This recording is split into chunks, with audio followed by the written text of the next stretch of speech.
les parfums, les couleurs et les sons se répondent. Une manière très poétique de dire que les sens sont connectés entre eux et qu'on peut les interpréter les uns par rapport aux autres.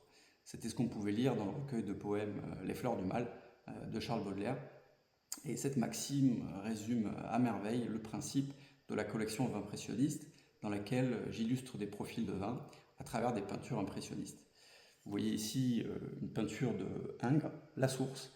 Et la première passerelle impressionniste, ici la première connexion du vin à la peinture, eh bien c'est ce cadre végétalisé de la peinture, ce cassissier qui va illustrer l'aromatique de cassis. La deuxième passerelle impressionniste, ce sera la conscience sur l'épaule de la nymphe, ici de laquelle s'écoule de l'eau, et qui va symboliser cette fois la texture fluide du Sauvignon, fluide un peu comme de l'eau, par opposition par exemple à un Chardonnay Roussanne qu'on a dégusté un peu avant, et qui sera beaucoup plus gras en bouche, presque un petit peu épais.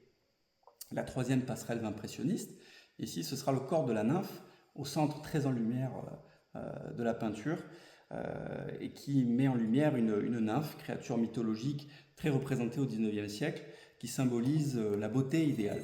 La beauté idéale au sens de la proportion parfaite du corps. La nymphe va symboliser ici l'équilibre du vin entre l'acidité, le gras et la rondeur.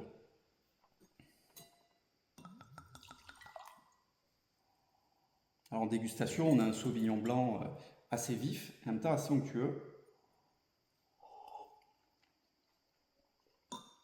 avec une aromatique de cassis, de bourgeon de cassis, assez typique du Sauvignon, qui s'accordera très bien avec des fruits de mer ou même un poisson grillé.